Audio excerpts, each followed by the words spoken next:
When you're born with a nervous system that can read every hidden layer of emotion, feeling like an outsider inside your own home is a deeply lonely experience. Picture yourself standing in the middle of a crowded room. Lively music is playing. The warm smell of food fills the air, and your family members are laughing loudly at some joke. From the outside, everything looks perfect, but on the inside, you feel a cold current running down your spine. This isn't just social awkwardness, it feels like a full-on assault on your senses. Your chest tightens, your energy drops to zero, and you feel completely, achingly alone. If you're a highly sensitive person, you've probably lived through this exact moment hundreds of times. You don't hate your family. In fact, you love them deeply. And yet, you always feel like an uninvited guest in your own home, a stranger forced to learn a foreign language just to fit in. Why is that? Why is it that the family members with the strongest intuition, who feel the most deeply, are almost always the ones who end up feeling the most alienated? Welcome back to Soul Constellation. Today, let's unpack the painful truth about why highly intuitive people become outsiders in their own families. And let's understand this. Your feeling of not belonging isn't a system error.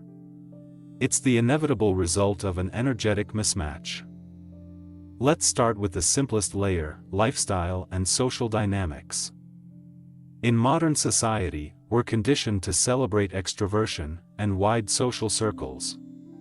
A typical weekend for many families means crowded bars, loud sports games, or gathering with relatives to make small talk about the weather, someone's new car, or neighborhood gossip.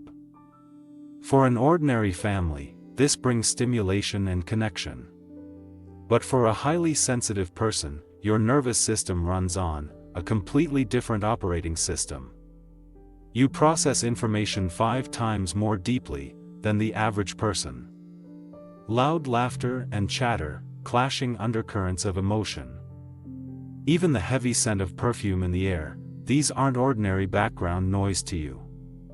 They're psychological arrows fired straight into your brain. Before you even realize it, you've slipped into emotional overload. Your brain is like a computer frozen from too many open tabs. Your chest tightens. You can barely breathe. In that moment, your survival instinct kicks in when a sensitive person says, "I need to step outside for a bit." They're not making a polite excuse to leave. It's a biological cry for help from the body. You retreat to an empty room or a quiet corner of the yard just to breathe. Just to regulate your nervous system. But how does your family see it? To them, that behavior isn't self-care. They don't see your invisible exhaustion. Instead, they label you selfish, weird, stuck up, or difficult. They don't understand that you're not rejecting them, you're simply trying to survive. Over time, this repeated friction builds an invisible wall. You learn a bitter lesson: to be yourself, to protect your own peace. You have to accept being seen as the odd one out, by the very people who were supposed to understand you best. The trouble doesn't stop at sensory overload. It escalates because highly sensitive people carry a dangerous superpower. You are a mirror that reflects people back to themselves. You unconsciously see through psychological shadows, unspoken cracks, and toxic dynamics within the family. And when you refuse to play along with those invisible performances, or gently point out the truth, the whole dynamic shifts. You're instantly labeled a rebel, a troublemaker, or the source of every argument. Have you ever heard things like, "You're making a mountain out of a molehill," "You're overthinking again," or "You're way too sensitive"? In psychology, this is a subtle form of mental manipulation called emotional gaslighting. Why do they do this? Because their nervous system genuinely cannot perceive what you perceive. To them, a contemptuous glance or a veiled snide remark is just a joke. but you feel the full toxic weight of that energy. Rather than admit their own lack of understanding, it's easier for them to attack your perception instead. The price you pay is steep. You fall into deep self-doubt. You start asking yourself, am I the crazy one? Am I actually the toxic one here? This is the peak of loneliness, when even your own family doesn't trust you. And you're pushed to the point of no longer trusting your own mind. As a highly sensitive person, you carry a superpower. But also a curse, the ability to see straight through people. You look at your aunt laughing and having fun, but you clearly see the jealousy simmering underneath. You watch your father quietly manipulate your mother, even as they put on the act of being a model couple. You see the elephant in the room, the glaring toxic truths the whole family pretends not to notice. When you accidentally speak the truth, or simply refuse to play along with the pretense, you unintentionally shatter the family's toxic equilibrium. Your family may have been running for decades on unspoken lies and unhealed generational wounds. Your presence is like a mirror held up to the rotting wound they've always avoided facing. Rather than bravely confronting it to heal, they choose the easier path, smash the mirror, and that mirror is you. When a family system carries too many hidden dark corners, they instinctively look for an emotional trash can to dump the collective guilt into, and the most sensitive child, or the most honest one, is almost always the one chosen to become the scapegoat. They label you the rebel, the source of every problem, by blaming it on you, saying, you're just too sensitive, that's why this family is falling apart.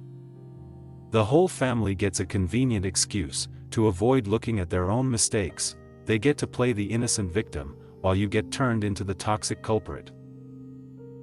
The biggest mistake highly sensitive people make early on is spending years trying to explain, prove themselves, and beg for understanding from their family. You write long, emotional messages.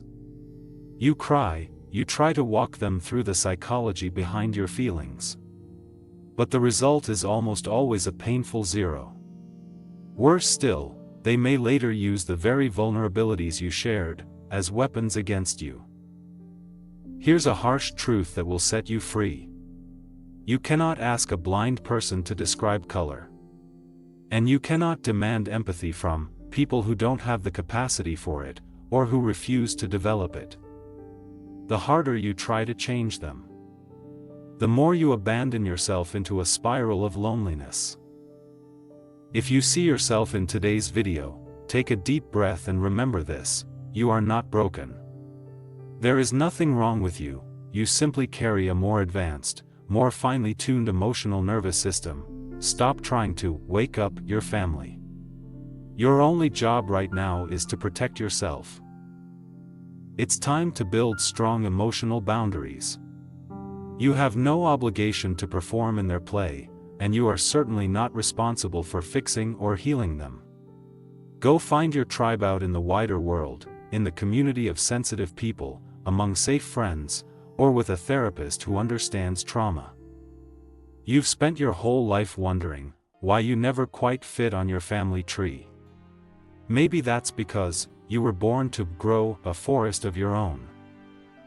Thank you for walking this journey with Soul Constellation. If this video touched your soul, please like, subscribe, and share your story in the comments below.